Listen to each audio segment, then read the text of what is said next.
মানুষকে ভান মারার বিদ্যা বা শত্রুকে তাবিজের মাধ্যমে ধ্বংস করে দেওয়া বা শত্রুর কোনো ক্ষতি করা, এটাই হচ্ছে ভানবিদ্যা। তো ভিউয়ার্স, আমাদের মধ্যে অনেক লোকজন আছেন যারা বিভিন্ন শত্রুর মাধ্যমে বহুদিন থেকে প্রতারিত হয়ে আসতেছেন, বহুদিন থেকে অত্যাচারিত হয়ে আসতেছেন, কিন্তু আপনি চাইলেও তাকে কোনো ক্ষতি করতে পারেন না। আপনি জানেন যে সেই ব্যক্তির আপনার শত্রু, তারপরও তাকে আপনি কিছু করতে পারেন না। এর কারণ হচ্ছে সে হয়তো আপনার থেকে অর্থশালী বা বিদ্যশালী, বা হয়তো সে লোকটা আপনার কাছের কেউ, যে তাকে কোনোভাবে আঘাত করা যাবে না।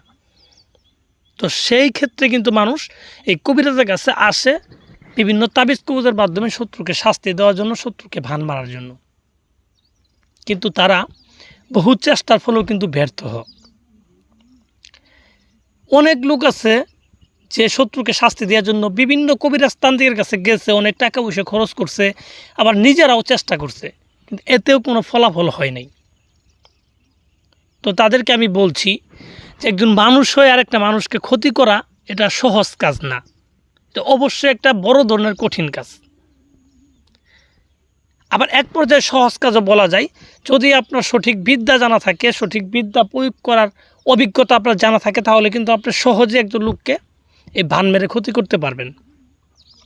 তো ভিউয়ার্স, যারা এরকম সমস্যায় আছেন, শত্রুর মাধ্যমে অত্যাচারিত হয়ে আসতেছেন, তো তারা যদি চান যে শত্রুকে ক্ষতি আমি করব, তাহলে চাইলে কিন্তু আমার এই তাবিজটা আপনারা নিজেরাই প্রয়োগ করে আপনার শত্রুকে ক্ষতি করতে পারেন।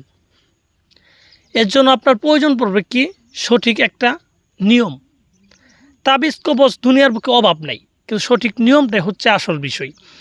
তাবিজ কবজ যদি সঠিক নিয়ম অনুযায়ী না করতে পারেন, আপনি আজীবন তাবিজ কবজ করলেও আপনার চুল পরিমাণ কোনো লাভ হবে না, আপনার কাজের কোনো রেজাল্ট পাবেন না।